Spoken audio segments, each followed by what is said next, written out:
para a parte 3, a terceira e última parte do capítulo de oscilações. Então, como de costume, fazer uma revisão do que a gente viu na segunda parte. E, basicamente, essa parte a gente vai fazer alguns exercícios referentes a esse capítulo. Então, a gente viu o pêndulo simples, a gente viu sistemas que são tratados como movimento harmônico simples, assim como o sistema massa-mola. Então, a gente viu o pêndulo simples, encontrou a equação, fez uma aproximação aqui nesse caso. A rigor, não é um movimento harmônico simples, mas aproximadamente é. E a gente chega numa equação igual do sistema massa-mola para a posição angular nesse caso. Falamos da propriedade do pêndulo simples, de como ele pode ser usado para demonstrar a rotação da Terra e o fato de ela ser esférica, sem precisar sair da Terra para demonstrar isso. Falamos do pêndulo de torção, no caso um fio aqui que tem uma constante de torção. Falamos um pouco da segunda lei de Newton para a rotação. A equação horária é a mesma do pêndulo simples, considerando ali o ângulo de torção. Fizemos esse exemplo que trata da balança de Cavendish e a gente calculou a constante gravitacional para alguns valores dados aqui, que são mais ou menos valores típicos que o Cavendish obteve, provavelmente. Falamos do pêndulo físico. Consideramos aqui uma chapa, né, que gira em torno do eixo de rotação O. E vimos que o pêndulo simples é uma idealização, né? Seria uma massa pontiforme, ou seja, sem dimensões, pendurada por um fio sem massa. Na prática, todos os pêndulos são pêndulos físicos. O pêndulo simples é uma simplificação útil para a gente analisar as oscilações. E alguns pêndulos podem ser tratados como pêndulos simples, né? A gente viu que, embora o período de oscilação do pêndulo simples não dependa da massa, e que o período de oscilação de um pêndulo físico também não dependa da massa, eles dependem de como a massa está distribuída, né? Aqui a gente supôs nesse exemplo uma haste arbitrariamente fina, né? Só tem um comprimento aqui, ela fixa e gira em torno do ponto O aqui na extremidade. Ela tem um comprimento L, o centro de massa fica bem no meio, supondo a distribuição de massa homogênea. E o exercício pedia qual era o comprimento de um pêndulo simples que tem o mesmo período dessa haste. A gente igualou as duas equações e viu que seria 2/3 de L, ou seja, seria um pouco abaixo do centro de massa aqui. Isso é um resultado que pode não ser muito intuitivo, mas se a gente parar para pensar, ele faz sentido, porque o período depende de como a massa está distribuída. Então, a inércia rotacional do objeto em torno de um eixo de rotação que passa ali na extremidade ou em qualquer ponto, depende de como, não depende da massa, mas depende de como ela está distribuída. Se ela está concentrada num ponto, se ela está distribuída ao longo de uma haste, se ela está distribuída em uma chapa circular, assim por diante.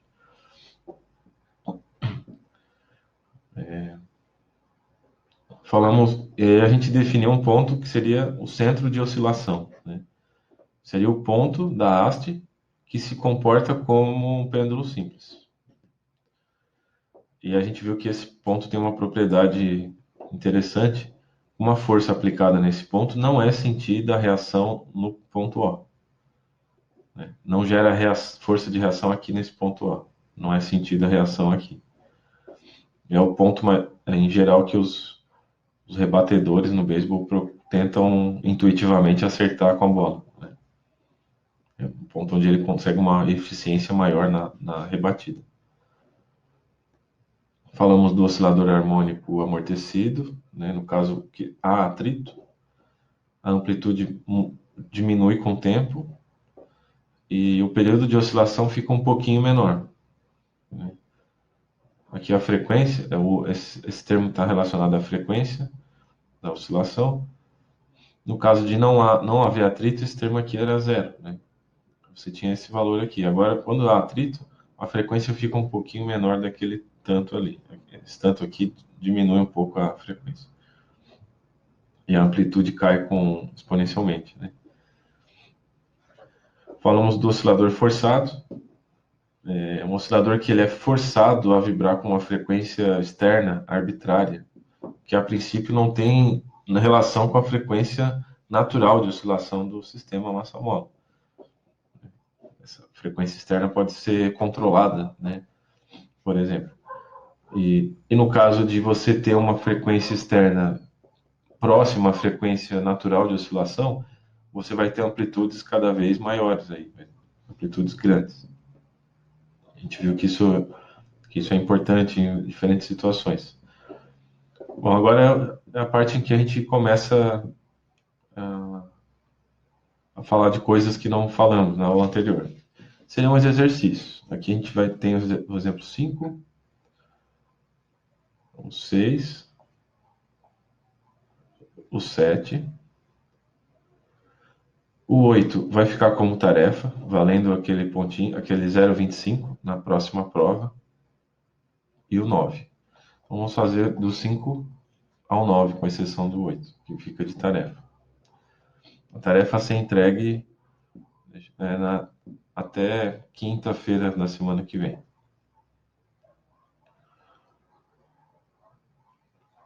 Tá, então, esse exemplo ele trata do sistema massa-mola na vertical. Na verdade, a gente vai concluir que não há diferença não há praticamente nenhuma diferença na vertical, exceto que a oscilação se dá num outro ponto aqui, não na situação em que a mola não está nem distendida e nem comprimida. A oscilação vai se dar em torno de um novo ponto de equilíbrio aqui. Mas, tirando isso, não muda nada. A gente vai demonstrar esse fato. Então, o exemplo 5 diz o seguinte: considere uma determinada mola sem massa e de constante elástica K num campo gravitacional uniforme. Um objeto de massa m está suspenso nela. Letra A. Mostre que, sendo x igual a zero, a posição da extremidade da mola sem carga, a posição de equilíbrio estático é dada por x0 é igual a mg sobre k. Veja a figura abaixo. No caso, botar uma massa e descer ela lentamente aqui, a nova posição de equilíbrio vai ser essa daqui. Uma distância mg sobre k da posição de equilíbrio da mola sem carga. Letra B. Mostre que a equação do movimento do sistema massa-mola é essa daqui. Derivada segunda de x em relação ao tempo, mais kx igual a mg. Percebam que é uma equação não homogênea, ou seja, tem um termo aqui, uma força externa, que é o peso nesse caso. E que a solução para o deslocamento como função do tempo é x é igual a x máximo cosseno ômega t mais φ mais mg sobre k, onde ômega é o mesmo valor de antes, raiz de k sobre m. Letra C. Mostre, portanto, que os valores de ômega, v, a, f e t, frequência angular, velocidade, aceleração, frequência e período, em um campo gravitacional, são os mesmos que na ausência dele, com a única diferença que a posição de equilíbrio será deslocada de mg sobre k. Então vamos lá. Essa é a situação. Aqui a gente tem a mola sem carga. Opa, aqui, peraí. Aqui a gente tem a mola sem carga. A gente definiu aqui como zero para o eixo x, crescente para baixo. Daí com a carga, você desceu lentamente aqui a carga até ela ficar em equilíbrio. E aí a força peso se equilibra com a força da mola, né? Menos kx, o x é para baixo. E o x do deslocamento é para baixo, a força é para cima, por isso do menos. E o mg aqui para baixo, no sentido positivo do x. Então a letra A pedia isso, para mostrar essa nova posição de equilíbrio x0 aqui. Então é só igualar aqui, né? Você vai ter F igual a MA. Quais são as forças que atuam na carga? A força peso para baixo, positiva, e a força da mola para cima, negativa, menos K x0. Eu usei o x0 porque é a distância aqui que foi dada. mg é igual a K x0, x0 é igual a mg sobre K. Então está demonstrada a primeira parte. Essa é a nova posição de equilíbrio. E aí, na letra B, ele pede para mostrar que a equação de movimento é isso daqui e pede para a gente resolver ela, né? Então, alguém vem aqui, abaixa mais um pouco a carga até um x máximo aqui e solta. Então, no instante inicial, t igual a zero, a posição no tempo zero é x máximo. E é solto, então esse negócio vai oscilar aqui, né? Vai ficar oscilando para cima e para baixo. Depois de soltar, num tempo arbitrário t, você tem a posição x de t e a força peso não muda, né? É constante, mas a força da mola muda, né? Então, nessa situação, a força peso é igual à força da mola. Quando eu puxo mais a carga, a força da mola é maior que a força peso. Aí, quando eu solto, a força da mola vai ser maior que a força peso, vai acelerar o objeto para cima, né? E vai ficar havendo uma oscilação aqui. Então, vamos lá. Vamos encontrar a equação de movimento para essa situação aqui. F igual a MA, novamente. Mg para baixo, menos Kx para cima, igual a M derivada segunda de x em relação ao tempo. Rearranjando essa expressão, né, você tem aqueles termos que dependem de x e de suas derivadas à esquerda, e os termos que não dependem de x e de suas derivadas à direita. Então, esse lado aqui direito da equação não é igual a zero. Essa é a diferença fundamental. Aqui tem uma força externa. Então, é uma equação diferencial ordinária, só envolve derivadas totais. Segunda ordem, a derivada de ordem mais alta é a segunda. Linear, que envolve x e suas derivadas, não envolve x ao quadrado, nem raiz, nem seno, nem cosseno. E não homogênea, essa é a diferença fundamental, né? Então, como é que a gente resolve uma equação? Deixa eu aqui. Como é que a gente resolve uma equação não homogênea? A gente tem que mostrar que a solução é isso aqui. Então, tem um procedimento para resolver a equação diferencial não homogênea, né? A gente vai seguir aqui uma receita. Eu não vou. A gente não vai se aprofundar na teoria de equação diferencial. A gente vai seguir o procedimento, né? E aqui na disciplina eu espero que vocês aprendam isso. E lá em EDO vocês aprendem isso com mais detalhes. O porquê que esse procedimento resolve. Então a solução da equação diferencial ordinária não homogênea é o seguinte: o x é igual a xh mais xp. E o xh é a solução da equação homogênea associada. Ou seja, o xh é a solução que a gente já conhece do sistema massa-mola sem força externa. O lado direito igual a zero. E o xp é a solução particular. E a solução particular ela tem a mesma forma que a parte não homogênea da equação. Ou seja, se aqui do lado direito a gente tem uma constante, mg é uma constante, a função solução da parte não homogênea é uma constante, certo? Então, xp igual a A, é uma constante, que eu chamei de A. E aí eu testo essa solução. Aí eu preciso da derivada segunda, né, para colocar aqui, e ela própria para colocar aqui, como a gente fez no caso do sistema massa-mola na horizontal. Então, a derivada de uma constante é zero, a derivada segunda de zero é zero, né? A derivada de zero é zero. Substituindo na equação. Então, a gente tem m vezes a derivada segunda, que é zero. Opa, zero. Mais k vezes a própria função, k vezes a, igual a mg. Aí quem que é esse A? Isolando o A, a gente tem que é mg sobre k. É o mesmo x0 que a gente calculou no item A. mg sobre k era o x0. Então, a solução particular, xp, é igual a x0, que é igual a mg sobre k. Agora basta a gente somar com a solução que a gente já tinha.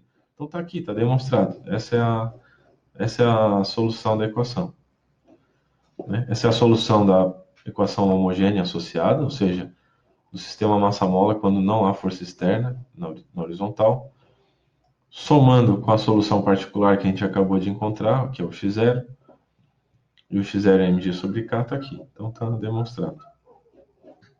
Essa era a letra B. Na letra C, ele pede o seguinte, para demonstrar que a situação é praticamente a mesma, que a frequência, o período, velocidade e aceleração não mudam. Então a gente vai fazer o seguinte, considere esse termo aqui é o x0, né? Vamos passar ele para o outro lado. Eu vou ficar com x menos x0. Eu vou chamar isso aqui de x', ou seja, eu vou estar mudando o referencial, né? Supõe aqui a mola sem carga, aqui a gente chamou de zero inicialmente. E o equilíbrio com a carga a gente chamou de x0, nesse eixo x. Esse novo referencial, x', o zero dele seria aqui, na situação de equilíbrio com a carga. Como que a gente pode perceber isso? Ó, x' é igual a x menos x0. Para o x igual a x0, ou seja, para essa situação aqui, para o x igual a x0, substituindo x por x0, você tem x0 menos x0 e x' é igual a zero, né? Então eu estou adotando um novo referencial. E a solução do problema, né, a situação física não muda pelo fato de eu ter mudado o referencial. Então você tem as mesmas coisas, você vai ter uma oscilação em torno desse ponto, assim como no caso horizontal, né? Se você puxar além daqui e soltar, a oscilação vai se dar em torno desse ponto ali. Uma outra forma de ver isso, né, que as velocidades, a aceleração não muda. Bom, x' é x menos x0. A derivada de x' em relação ao tempo é a velocidade, nesse eixo aqui, né? A derivada de x é dx dt. Aqui não tem esse linha do lado direito. Eu quero concluir. Dx' dt é igual a dx dt. x0 é constante, a derivada de x0 é zero. E a derivada segunda de x' é igual à derivada segunda do x. Ou seja, a velocidade é a mesma nos dois referenciais, a aceleração é a mesma. Eles só estão deslocados, né? Mas eles estão em repouso um em relação ao outro. E mesmo que estivesse em movimento, não iria mudar a situação física. Outra forma de ver isso é pegar essa equação aqui, ó, a solução. Se eu derivar em relação ao tempo, eu tenho a velocidade. E esse termo aqui é constante, a derivada dele é zero. Então, ele estando aqui ou não, não faz diferença. A derivada segunda, que é a aceleração, mesma coisa. Então, está demonstrado. Aqui, no caso, não teria o linha, porque a derivada do lado esquerdo é dx' dt, a derivada do lado direito seria dx dt, e a derivada de x0 é zero. Aqui não tem o linha, né? O exemplo 6 diz o seguinte: um bloco de massa m está em repouso em uma mesa horizontal, sem atrito, preso a um suporte rígido por mola de constante elástica K. Então, essa é a situação, né? Uma bala de massa m e velocidade v atinge o bloco, como mostra a figura abaixo, e a bala fica presa ao bloco. Determine a amplitude do movimento harmônico simples resultante em termos de m, v e k. Então tá vindo um projétil aqui, uma bala de um revólver ou algo assim, vai, vai ficar incrustado aqui no bloco, né? E vai empurrar o bloco. Então o bloco mais a bala vão oscilar aqui em torno da posição de equilíbrio.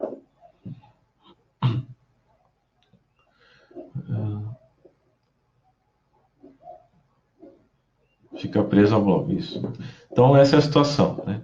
Situação inicial, eu separei em 3 instantes aí. A situação inicial, antes da colisão, logo depois da colisão, um instante imediatamente depois da colisão, e eu estou supondo aqui que durante a colisão o bloco não se desloca, né? Caso a bala entra, fica lá incrustado aqui no bloco e depois o sistema todo vai para frente. Estou considerando que o deslocamento durante a colisão é desprezível, né, com relação ao deslocamento que ele vai fazer em seguida.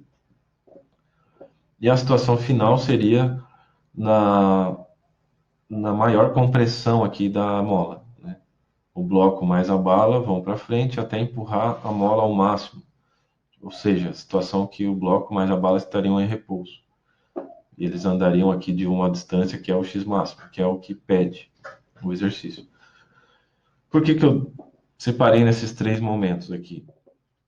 Por que eu não uso conservação da energia do instante inicial direto aqui para o último? Porque a energia cinética não conserva, porque a colisão é uma colisão totalmente inelástica. Lembram de colisões na Física 1? Né? A energia cinética só se conserva em colisões elásticas. Né? Aqui a gente tem uma colisão totalmente inelástica, quando os dois corpos que colidem vão juntos depois da colisão. E aí você tem perdas, né, de energia cinética. Certo? Então, do A para o B, a energia cinética não conserva. Você tem atrito aqui e calor. A energia mecânica não conserva. A energia total se conserva, né? Mas ela é transformada num tipo de energia que a gente não tem como contabilizar. Pelo menos não com mecânica, né? Então, do A para o B, há uma conservação da quantidade de movimento, né? A gente vai lidar com uma colisão. E do B para o C, aí sim a conservação da energia. Né? E por isso que eu considerei aqui que durante a colisão o bloco praticamente não se desloca. A colisão é muito rápida e o bloco e a bala não se deslocam praticamente. Só depois da colisão que o sistema vai para frente aqui. Então vamos lá. Entre A e B, conservação da quantidade de movimento. A quantidade de movimento no instante A é M vezes V, Mzinho vezes V. Né? E o bloco não tem quantidade de movimento. Então está aqui, MV. E a quantidade de movimento depois da colisão. Aí é o bloco mais a bala, se torna um corpo só, e saem com a velocidade V', para diferenciar aqui do V da bala. Então é a massa dos dois juntos, vezes V'. Isolando V', eu tenho que MV sobre a soma das massas. Eu preciso dessa velocidade para a segunda parte, quando eu vou usar agora a conservação da energia. De B para A, de B para C tem a conservação da energia. No instante B, eu só tenho energia cinética. A mola vai começar a ser comprimida. E eu tenho o máximo de velocidade. Aí o bloco e a bala vão perdendo velocidade e comprimindo a mola. Ou seja, vai perdendo energia cinética, vai aumentando a energia potencial. Até o instante em que a energia cinética é zero e você só tem energia potencial. Essa seria a situação em que a mola ia começar a empurrar de volta o bloco e a bala. Então, no instante B, na situação B, você tem só energia cinética. 1/2 da massa do bloco mais bala vezes V' ao quadrado. Igual, na situação C, a gente só tem energia potencial elástica. Meio de K, x máximo ao quadrado. Substituindo o V' que a gente encontrou nessa primeira parte, ele está ao quadrado. Então, isso daqui tudo fica ao quadrado. Mzinho ao quadrado, Vzinho ao quadrado, esse parênteses aqui ao quadrado. Esse parênteses cancela esse de cima com 1 aqui de baixo. Então, aqui está ao quadrado e aqui não. Então, esse de cima vai embora e aqui fica elevado a 1. E o x máximo agora basta a gente isolar ele. O k passa dividindo, está aqui. E o x quadrado aqui, esse quadrado passa como raiz para o outro lado. E esse numerador está ao quadrado. Quando a raiz passa para o outro lado, ele sai da raiz. E eu fico com isso. O x máximo é mv sobre raiz de K vezes, abre parênteses, Mzão mais Mzinho. Então tá aqui a resposta. O exemplo 7. Determine a constante elástica equivalente às seguintes associações de molas ideais. No item A, você tem uma associação que a gente chama em série, ou seja, uma mola de constante elástica K1 e você anexou a ela uma mola de constante elástica K2, acoplou, né? E aí você puxa aqui, você tem uma constante elástica que a gente chama efetiva. Você poderia substituir essas duas molas por uma outra mola que faria o mesmo papel, faria o mesmo serviço, né?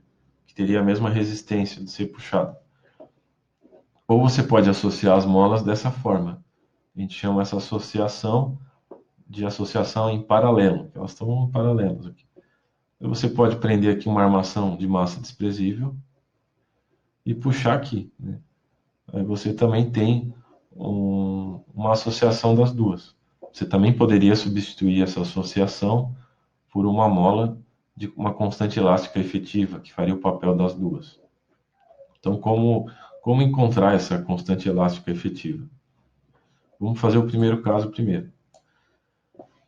Acho que eu comentei, você tem as duas molas, aí você puxa aqui de uma distância x e cada mola vai distender um tanto, né? E a distensão total é a soma das distensões das duas. Então, x é igual a x1 mais x2. E a força que é feita aqui embaixo é sentida tanto pela mola 2 quanto pela mola 1, igual. F igual a F1 e F2. F igual a F1, que é igual a F2. Mas como assim? Por que isso? Lembrem-se que a gente considera as molas de massa desprezível, sem massa. Isso aqui seria parecido com o problema lá mecânica de uma corda, a tensão na corda, né? Por exemplo, se você tem uma carga aqui suspensa em repouso, né, por um fio, você tem que a tensão é igual à força-peso. Então, e cada ponto da corda, ele suporta essas duas forças, né, a tração para cima e uma força de tração para baixo que é igual ao peso. Cada ponto da corda está sendo esticado aqui, né? Então, esse ponto da extremidade tem a tração para cima e para baixo. Esse ponto em anexo à carga teria a tração para cima e o peso para baixo. E um ponto aqui no meio da corda também. Então, essa força aqui é sentida em todos os pontos, né? Aqui é a mesma coisa, você faz uma carga aqui na associação de molas, essa força é sentida por essa mola e é sentida aqui também, nesse ponto de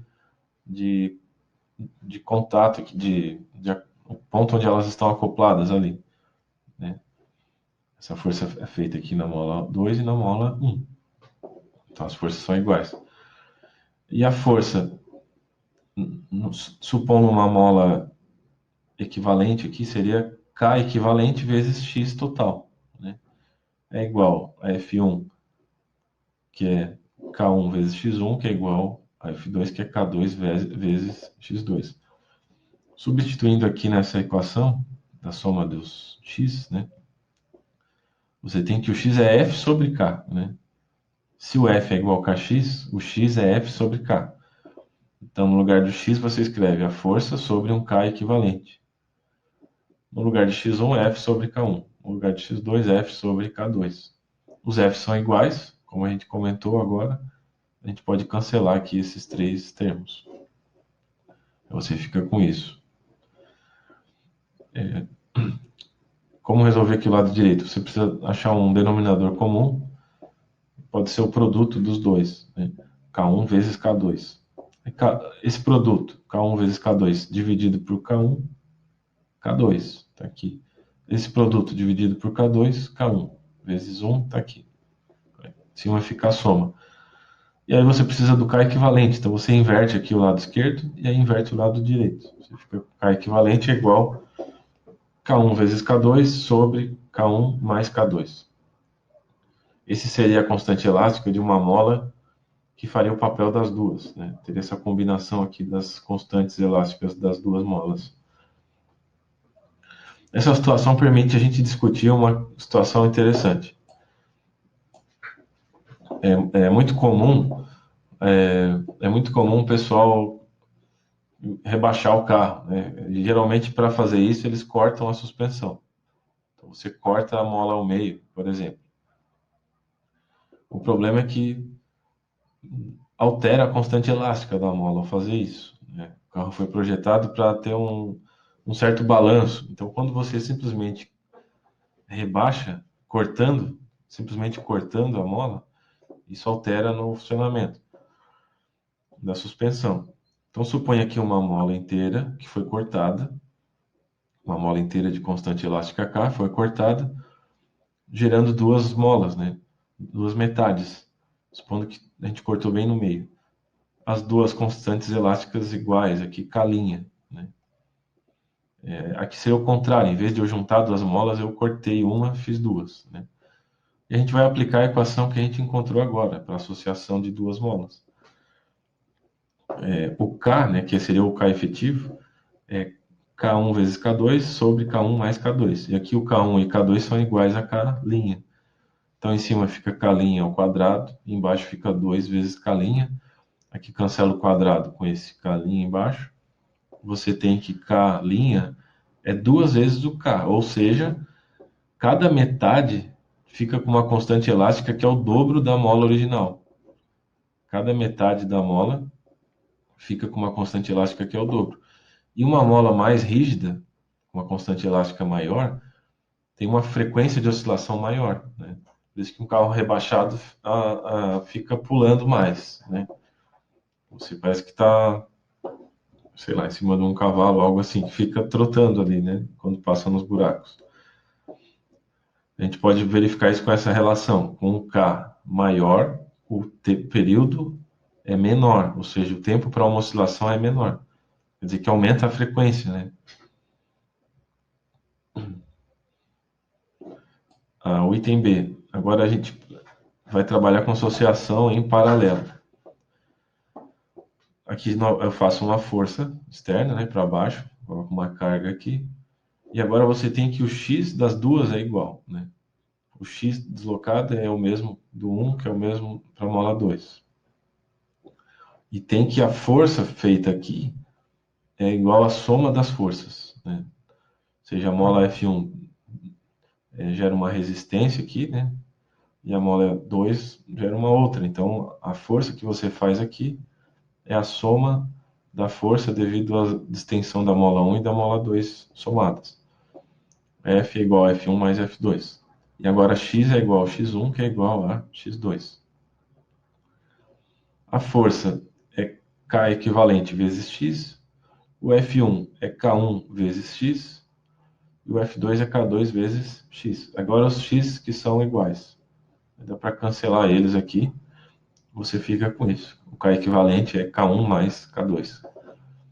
Aqui você, associando dessa forma, você tem uma constante elástica que é maior do que cada mola separadamente. Elas geram mais resistência, né, a serem puxadas aí, trabalhando juntas. Então, estão aqui as respostas. Isso é análogo a circuitos elétricos, né, associação de capacitores, por exemplo. Vocês vão estudar isso em Física 3. Esse exercício vai ficar como tarefa a ser entregue até quinta-feira, certo? Valendo 0,25 na nossa próxima prova, na prova P2. Então, vamos só ler para ver do que trata. É bem parecido, ele trata de coisas que a gente acabou de discutir no exemplo 7. Então, basicamente, é aplicar isso que a gente acabou de estudar. Então, a figura 1 representa um bloco em repouso, suspenso por uma mola de constante elástica K1, deformada de x1. A mola é cortada ao meio e o mesmo corpo é suspenso às duas metades por meio de uma haste H de massa desprezível, ficando em repouso. Figura 2. Cada metade apresenta-se deformada de x2. Determine, letra A constante elástica K2 do conjunto constituído pelas duas metades da mola em função de K1. Ou seja, qual é a constante elástica efetiva aqui, equivalente, em termos da constante elástica da mola original. Essa questão é de cortar as molas, a gente acabou de discutir. Mas aqui, além de cortar, elas foram associadas depois em paralelo. Letra B, a deformação x2 em função de x1. Ou seja, aqui o peso do bloco distende a mola de um certo tanto. Aqui, o mesmo bloco distende as duas metades associadas em paralelo de um outro tanto. Então, tem que comparar essas duas coisas. Tem as respostas aqui, pode guiar vocês aí na resolução do problema. O exemplo 9, é o último exemplo, trata também de associação de molas. Então, ligam-se duas molas e no extremo de uma delas prende-se um bloco de massa mzinho, como está mostrado na figura abaixo. Não há atrito entre as superfícies. Se as molas separadamente tiverem constantes K1 e K2, mostre que a frequência da oscilação do bloco será a frequência igual a 1 sobre 2π, raiz de K1 vezes K2 sobre K1 mais K2 vezes M. QI é igual a F1, F2 sobre raiz de F1 quadrado mais F2 quadrado. Onde F1 e F2 serão as frequências em que o bloco oscilaria se fosse conectado somente a mola 1 ou a 2, respectivamente.